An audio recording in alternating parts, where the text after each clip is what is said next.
You just press play on the Last Breath Hunt Cast, home of the Huntroversy. We're here to entertain, educate, and engage. And in case you didn't know, you only live once. But if you do it right, once is enough. Don't waste it.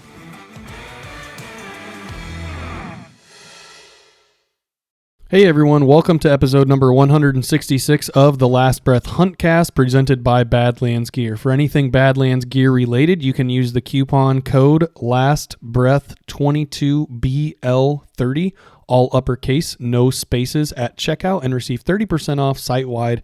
Big shout out to them for having our backs for yet a second year in a row as the title sponsor of our podcast, and thank you to all of you who take advantage of that coupon code. This is Grant speaking. Across from me is Garrett. What's up, everyone? And today we are taking a look at really interesting data. It is the Illinois Harvest Reporting Statistics.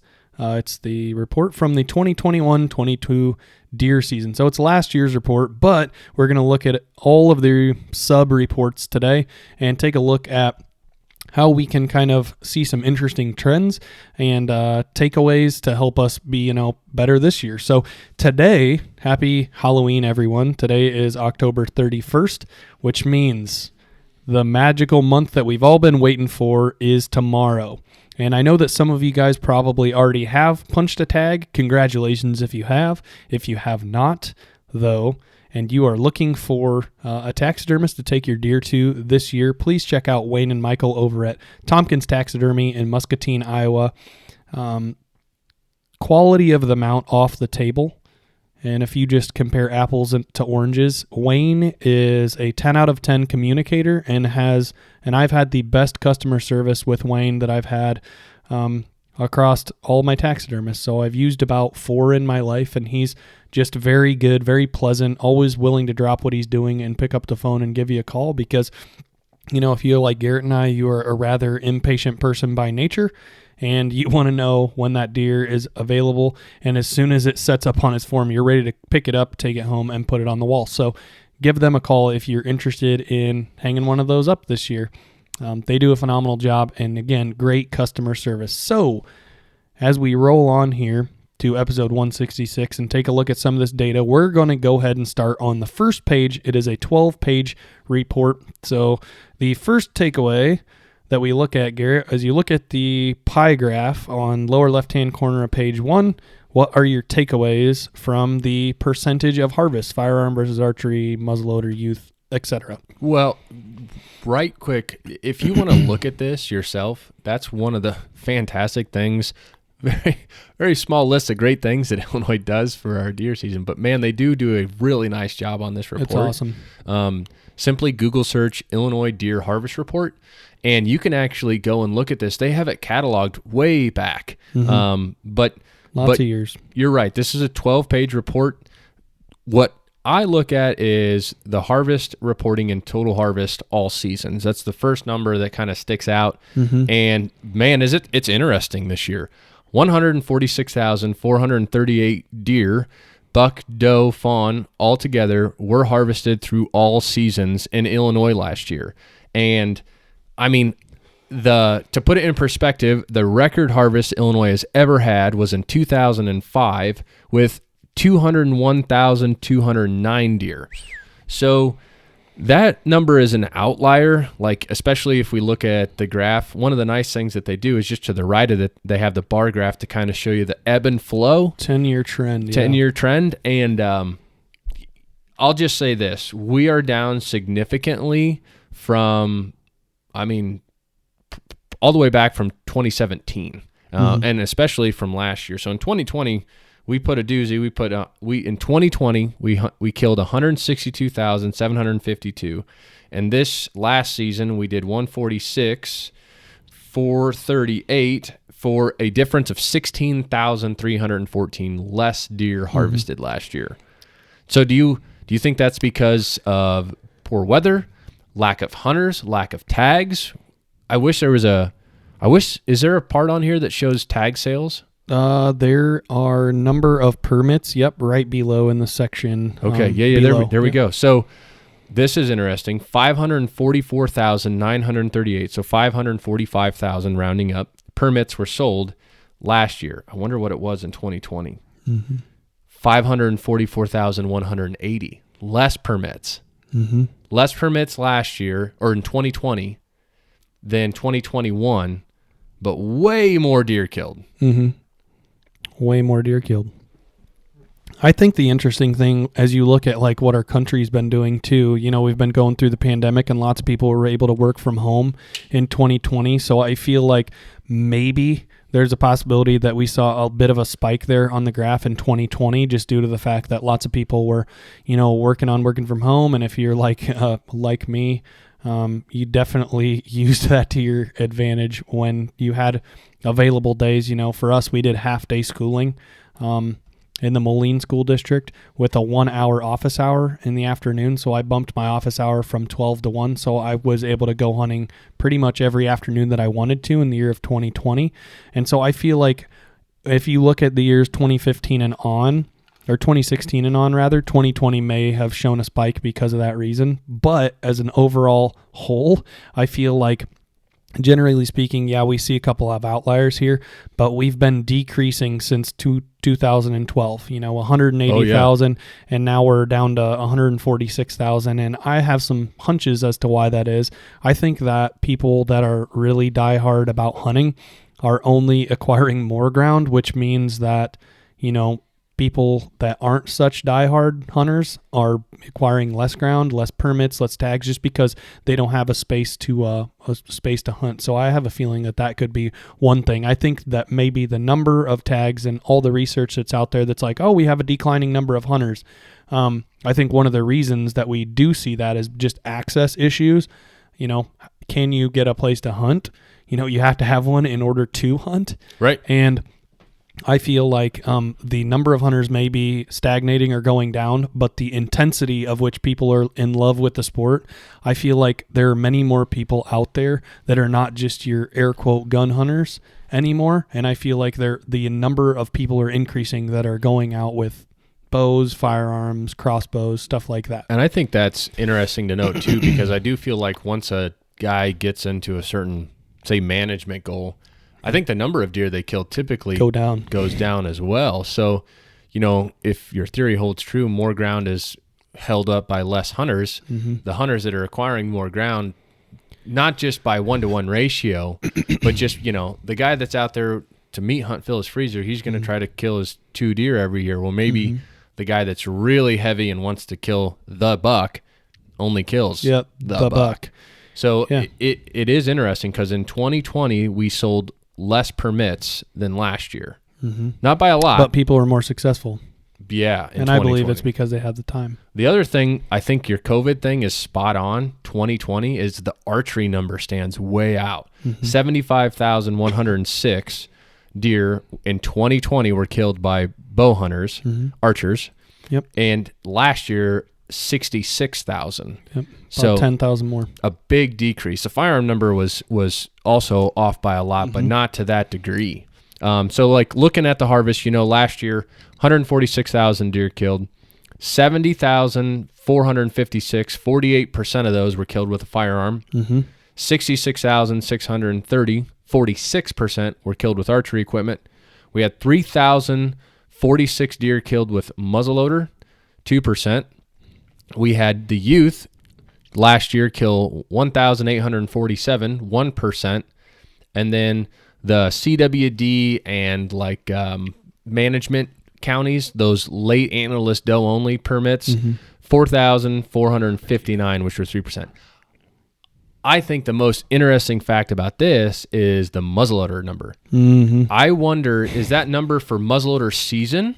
I have a feeling it has to be, right? Because we know so many people that prefer to firearm hunt and use their firearm tag with a muzzleloader. Right. It's got to be that. It's got to be like that weekend. So that's a drastic difference, dude. Yep. That would mean that there's a significant less people that even go hunting. Oh, tiny. So anything on page 1 you want to break down before we go? I think the harvest sex ratio is kind of interesting, that little bullet above there. So last year in Illinois, 56% of the deer killed were male, 43% were female. And, obviously some change to round up to get us to our full 100%.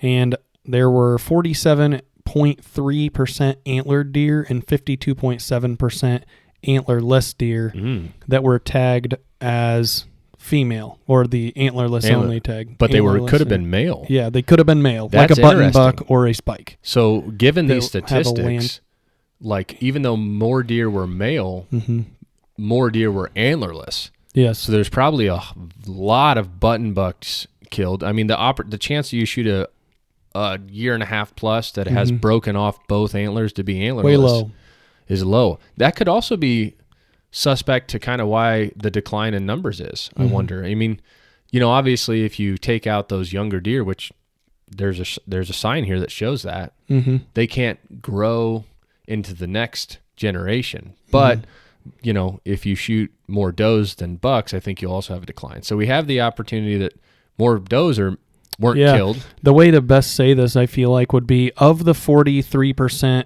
of antlerless tags that were used, 52.7 of those percentages were antlerless. So for whatever 50% of 43% is, oh Jesus, that's kind of scary. Yeah. So of the 43%, roughly 21% would have been a doe, like a legitimate doe, and in the state of Illinois, and the rest were bucks. So that makes about 79% bucks. But the thing is, the caveat is, like, if you're non-resident of Illinois, as long as your antler point is within I think it's 4 inches or lower. So that means that 47% of that tag group was spike bucks, button bucks. Wow. So that's, like you said, 79% were male. Yeah. Just male. Whether or not they were a button buck or a spike buck or not. So it means about 80%. 4 out of every 5 deer killed in Illinois last year was a buck.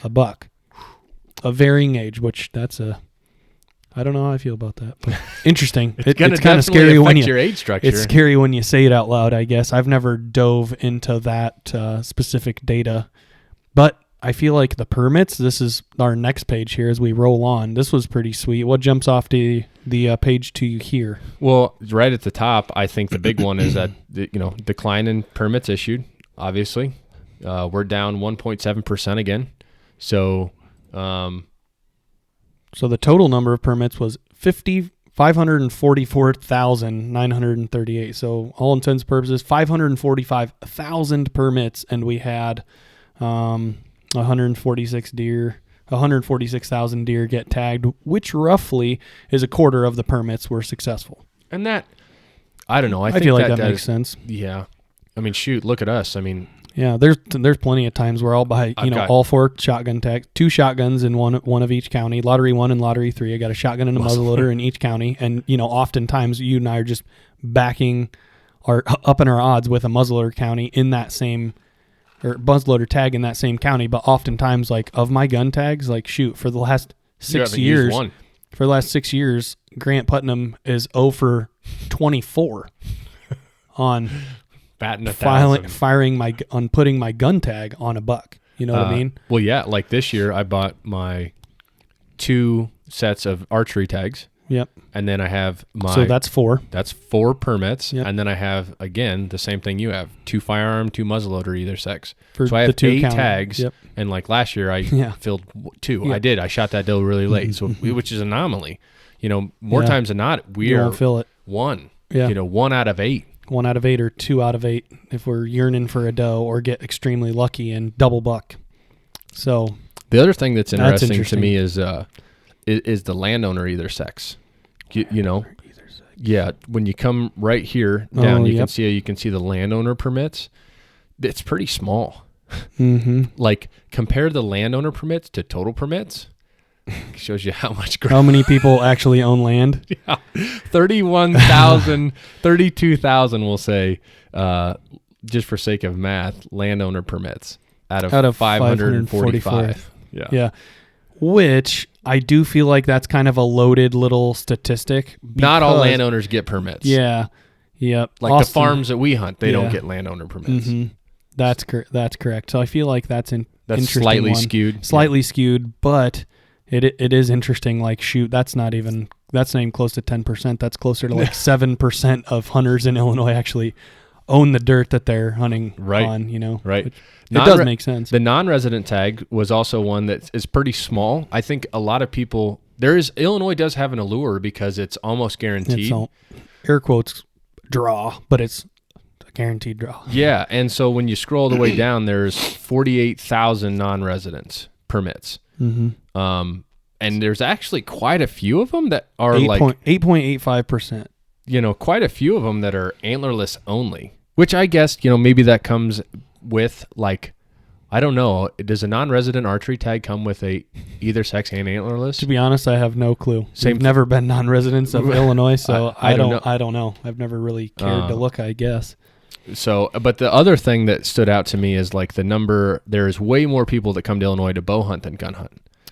27,000 non-resident archery tags compared to 18,000 non-resident firearm tags. I feel like that makes sense to a couple different degrees. Number one, when you're paying for a firearm hunt, it's more money, you know, across the board in any state. It's a limited number of days. Bow season is much more, you know, gracious with the season duration. You know, you could come on a 10-day bow hunt, or if you wanted to double book a 5-day banger. Right. Versus, you know, your 3-day shotgun hunt. So, and also I feel like many states in the Midwest, their firearm season is happening at a similar time. I'm not saying it's like every weekend. I do know that there's like 1% of guys that go and they hit like every single state's firearm, and they're like nomads and they get the whole month off and they hunt 5 or 6 states. But I feel like that shotgun tag is kind of a sacred tag, like you and I have talked about before. It's for the deer. You know, it's to get your extended range, and I feel like lots of people want to stay home during their state's gun season, so maybe that's why there are less firearm either sex firearm out-of-state permits issued, because most states in the Midwest are having their gun season sometime in November, and they don't want to miss it. I think it's interesting, too, just talking about the non-resident aspect, that all of the late antlerless CWD and youth either sex permits, 0. Yeah. Big fat 0. So no kids are coming to Illinois to hunt. So maybe it's impossible for a non-resident to get a CWD permit, or a non-resident to get a youth non-resident. Yeah, I don't know. I don't know that either. But it says 0 there, doesn't it? Mm-hmm. But you know, again, I guess you know we're here looking at the percentages, which we talked about this.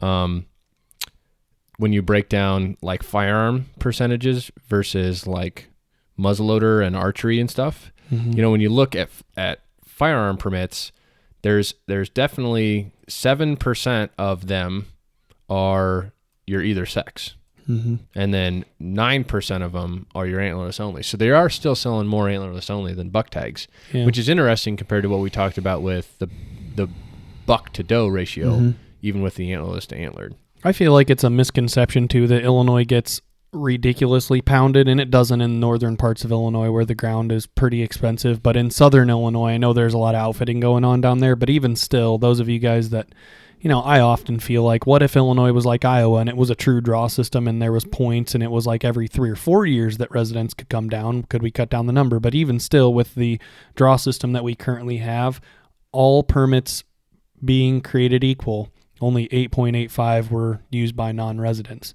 out of the total whole. So if you lined 100 people up, about 8 and a child would be non-residents. Right. You know, so I feel like that's not the reputation, like that data point is not the reputation that Illinois has right now, because everybody thinks non-residents pound Illinois, which there are a lot of non-residents that do come here, but only 8%. I think this next page is my favorite page. This is definitely my favorite page. Yep, no doubt. Page 3. So, archery season results. Yep. Last year, archers had 108 days. I think page 4 is what makes my stomach hurt a little bit. Yes, we'll get into that. 108 days to get it done with archery equipment. The record harvest was 75,106, which was in 2020. Yep. Which is interesting. COVID year. But to hit that number again, 66,630 guys and gals went out with a recurve, compound, or crossbow and tagged a deer.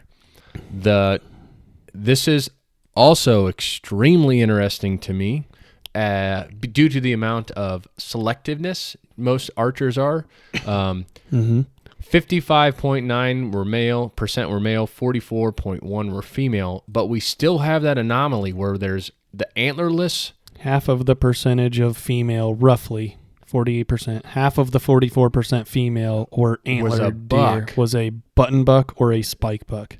That was not long. Yeah, that was not longer than 4 inches. Not long enough to count as an antlered deer, which is to me very surprising. Like even I've hunted one time with Logan, and she was just out to shoot a doe. Yep. Had what we thought was a doe come in. She literally was putting tension on the string to draw, and we noticed that it had buttons. Yep. And I feel like a typical scenario for bow hunters is to be close enough to identify if it's a button buck or not. So maybe it doesn't matter. I'm not sure.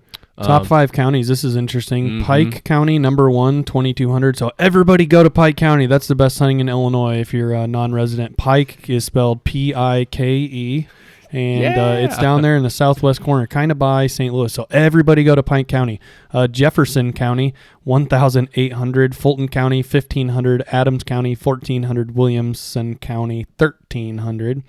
You'll notice that all of those are southern counties, which make a lot of sense. That's Skip the that next one. I'll let you take that one when we get to the next page. Oh, okay. Yeah, so I'm going to let you take that cake. But the trends, again, kind of follows suit. Like you talked about, 2020 was huge for archers. Again, with the time, without a doubt. Got some Roni time. I'd say, 2017 and 2018, the numbers were down. And then we kind of averaged out, I guess, last year. Yep.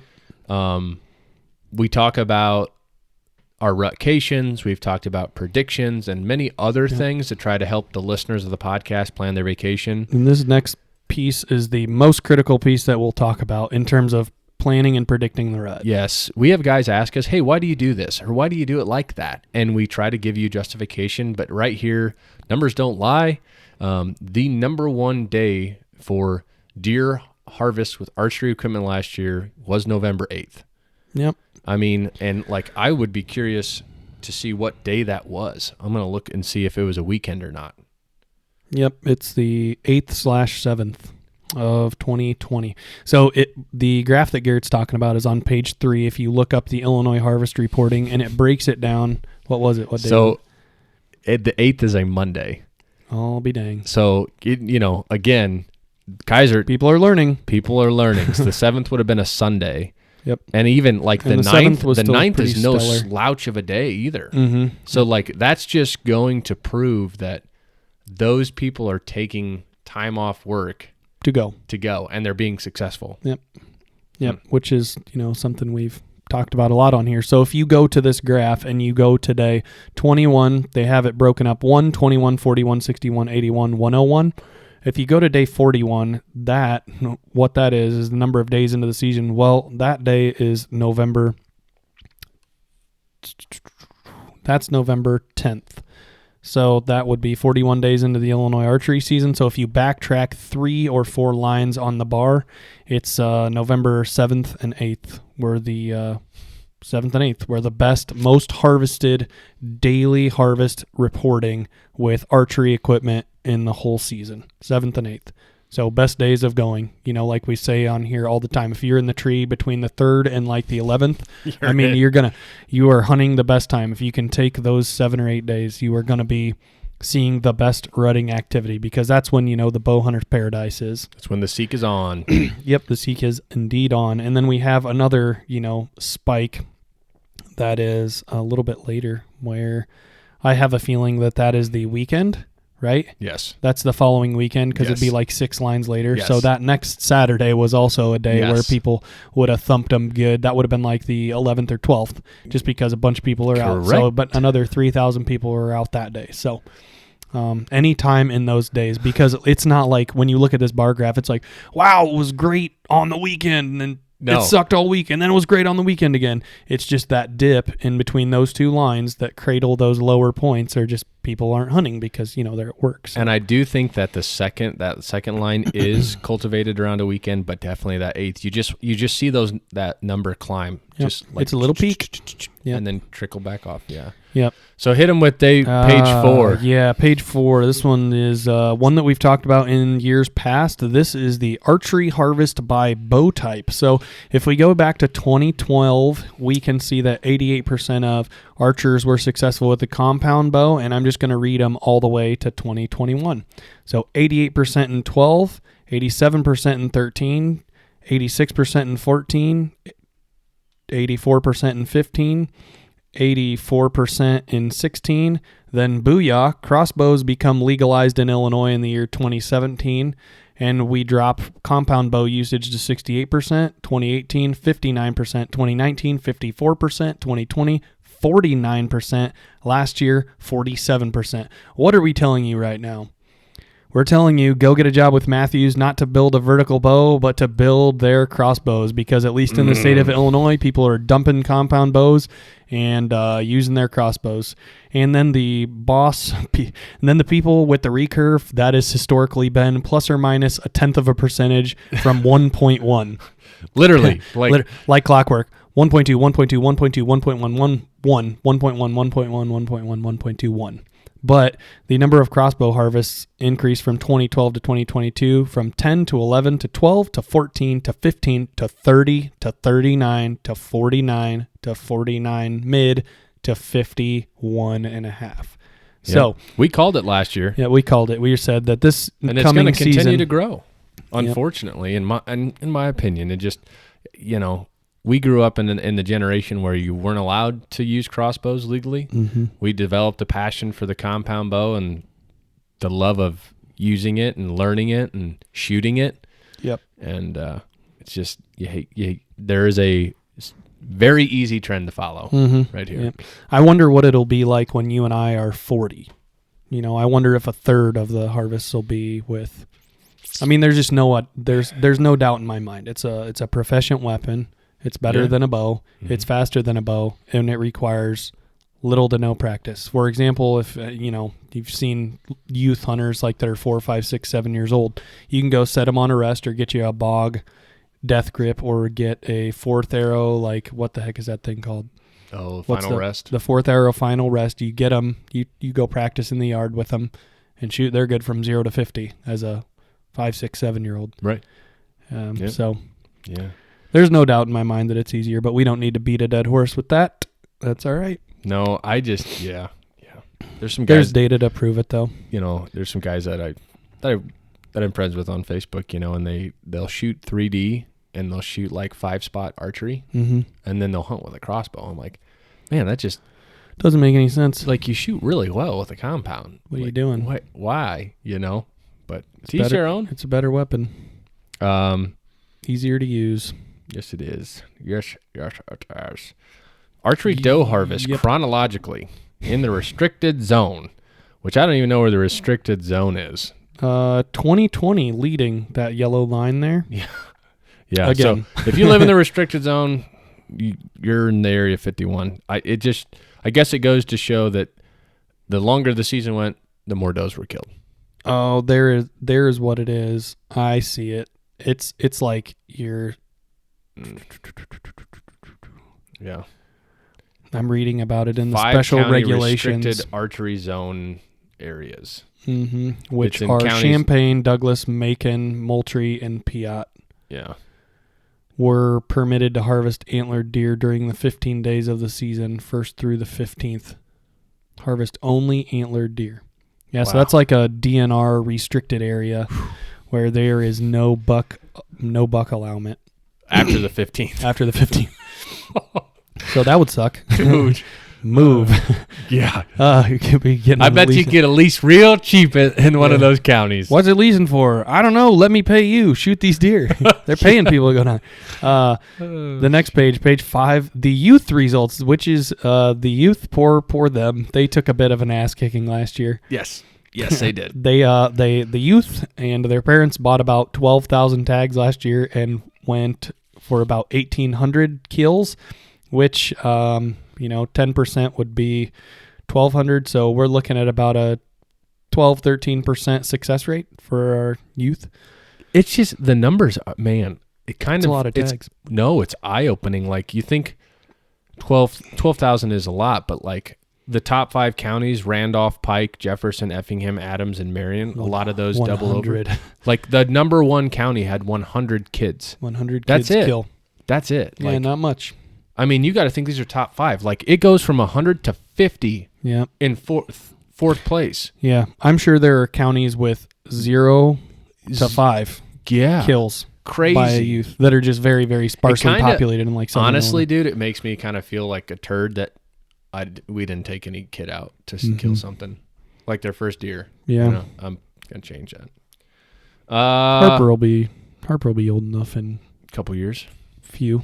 See if we can get her away from Robbie. We want to do it. Concentrate. Stop talking to me.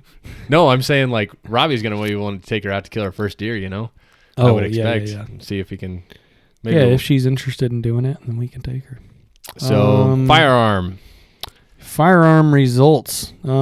Pretty interesting. I think the more interesting data for me on this one was I think one of the cool is the day of the season that they killed. The percentage of harvest. Yes. The other thing that I really like that, we don't need to get into big mention of this, but they do put the weather conditions here on the harvest report, which is kind of neat for firearm. Obviously, opening weekend had average to slightly above average temperatures, providing good hunting conditions. During second season, conditions were also favorable throughout the weekend with negligible precipitation. I think that's interesting. Just, I'm glad they make mention of that because there has been years where like, dude, it's unseasonably the weather warm. sucked balls, Yeah. But season record too, 123,000 in 2005 kills. We are like approaching half that with 70,000. Yes, and I think it's also interesting that they put the corn harvest in. I would wonder how far they put this back, just to say, well, the deer hunters didn't kill as many deer because they're all hiding in the corn. Yeah, 95% of corn was completely harvested going into first season is what they predicted, or what they reported, I should say. Yeah.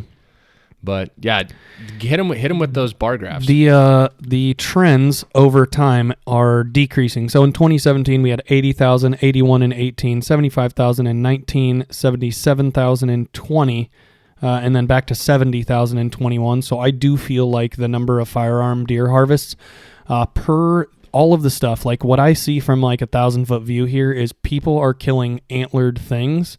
They're wanting to kill antlered things more, and thus the number of kills are going down. And I feel like maybe that's the archery and hunting industry stigma of, going after antlered deer. But there's no doubt in the trend that the number of deer harvests, specifically bucks, are going, and deer as a total are going down, and bucks are increasing. And this is even more interesting, the percentage harvest during each day of firearm season. Day one, and so in Illinois, we've talked about this a lot before. Days 1, 2, and 3, that's like season opener. So 31% of the tags were filled, which are, holy smokes, about 23,000 deer were killed on the Friday of opener. And then on day 2, 23% of deer were killed. That's about 17,000. And day 3, a little under 10,000 deer were killed. Then second season was that day 1 is Friday. Day 1 is Friday. Lots of people took off. But then that Thursday, Friday, second season week, not so much. Yeah, 3,000 on the opening day Thursday, which was the lowest. Looking about like 4,800 on day 2 of second season. On the day 3 of second season, 10%, and day 7, the final day, was 8%, which to be expected. But it's the opposite. Like in second season, what I see there is Saturday and Sunday, people were more successful, probably because more people were out. But that Friday of opener, 5% people were not hunting. Friday of opener? Oh no, Friday of second. We're season. making sure they were out there. Oh but yeah, Friday of opener, Friday of second season, and Thursday of second season were very very sparsely hunted. On to muzzleloader here. Muzzleloader season is always kind of interesting to me because how many of these people are using a muzzleloading rifle to fill their shotgun tags, Which I don't think we'll be able to. I don't know if we'll be able to know that or not. But 3,000 people killed, 3,046 harvests with muzzleloaders. And I think this is, again, the muzzleloader only weekend. Correct. I am surprised at this data because I really expected to see a bigger shift. But for the first time in the data that we've come across, there was less male than females killed. 42.6% to 57.4%. Which makes sense. For bucks to dose. It does, but it doesn't. Right? I feel like, I don't know, I shouldn't say this, but like we have a muzzleloader to have an extra season. For a buck. Yep.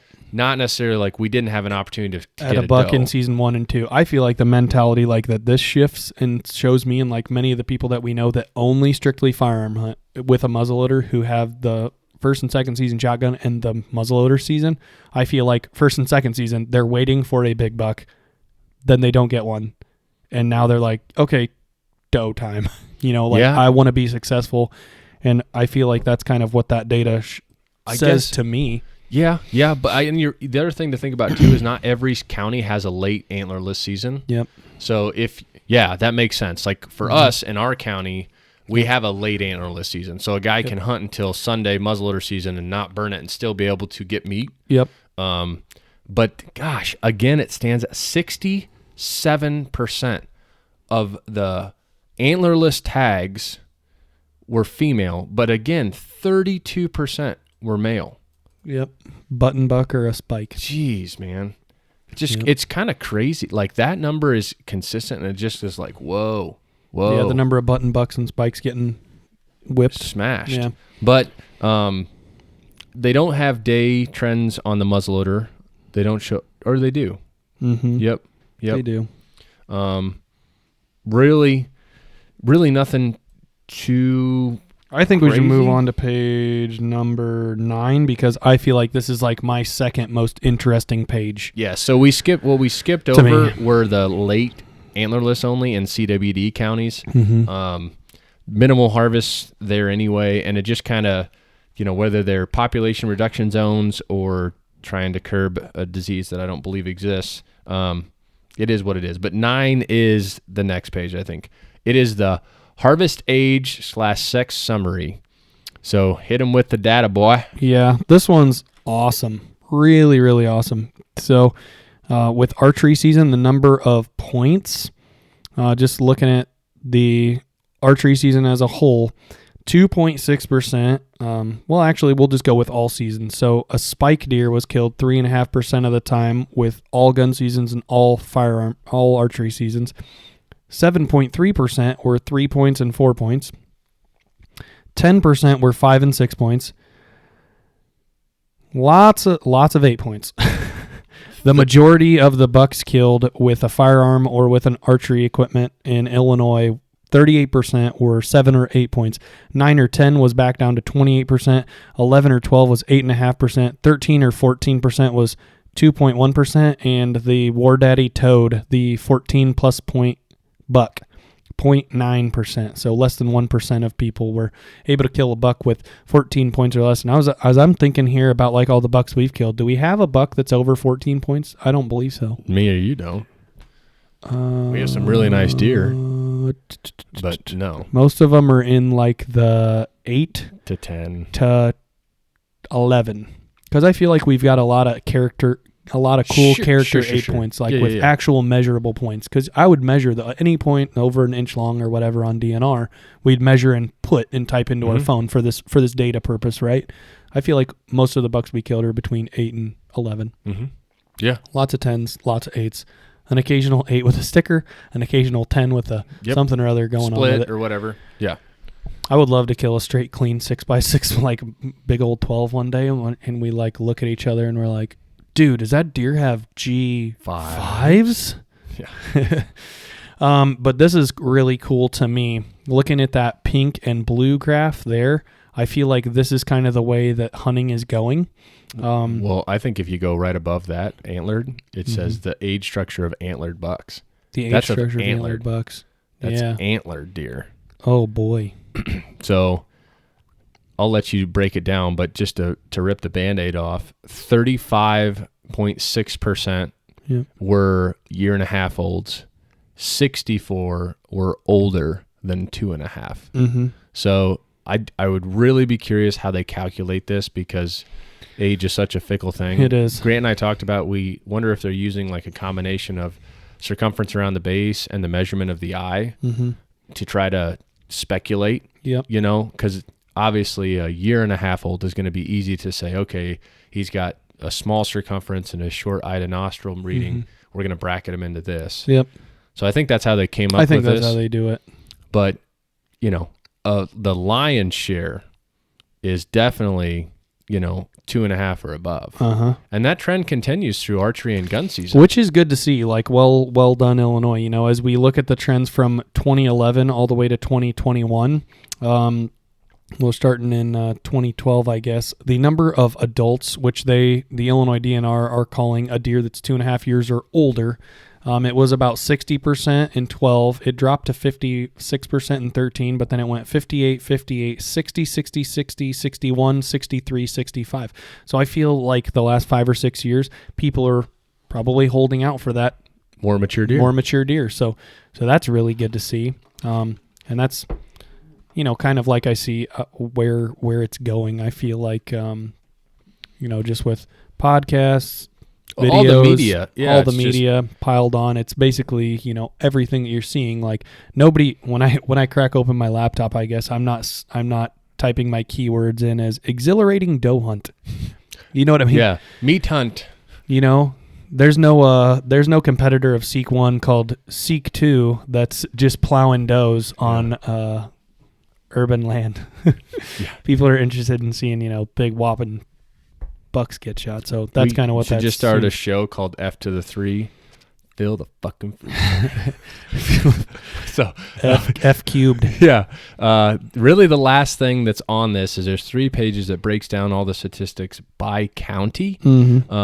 It's pretty awesome. Oh, hey, I found one that's more than 3,000. Duh. It makes sense. Which county do you think was more than Fulton that we missed? Come on, say it. Pike.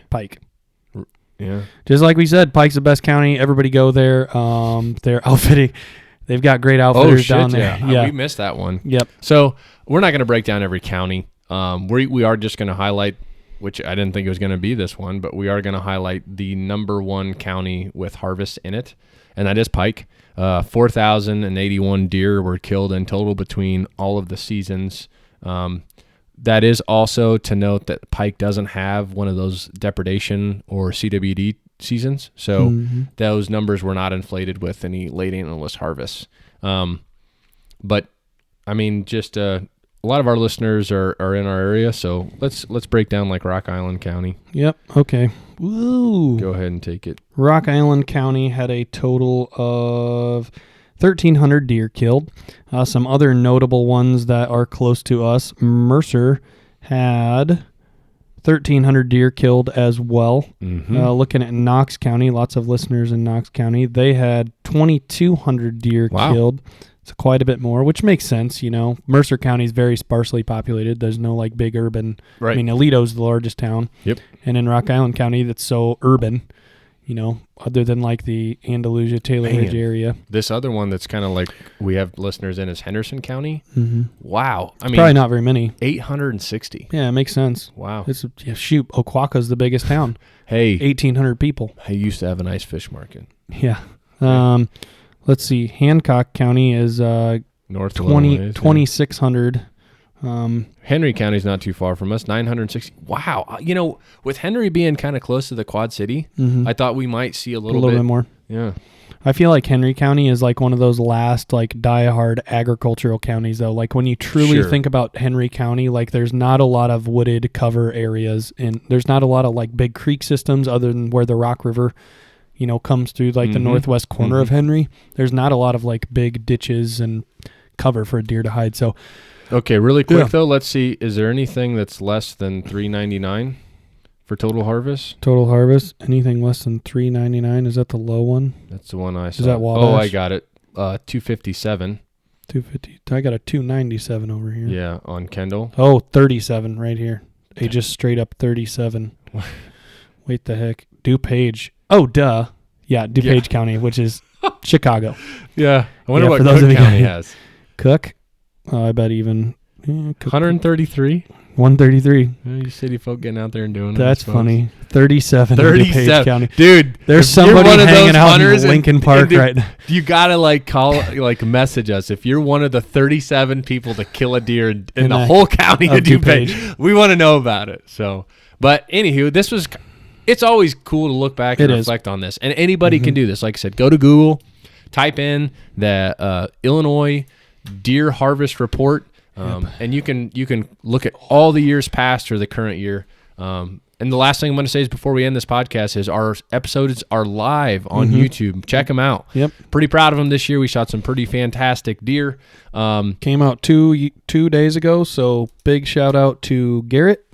He took on the undertaking of cranking out our season this year. So if you got any positive feedback for him, or negative, send it his way. If you got negative things, then, fuck yourself. Anyway, I think it's pretty good. We're coming up on the best time of the year. I hope you guys got some vacation lined up for sweet November. I'm going to be hunting roughly the 3rd to the 13th. Grant's going to be in there as much as he can. And if you guys want to know when a deer dies first, be a part of that inner circle. But other than that, don't worry. Principal Putnam will be back out there a little bit more next year once I get my kindergartners under control. Do not. Godless in there.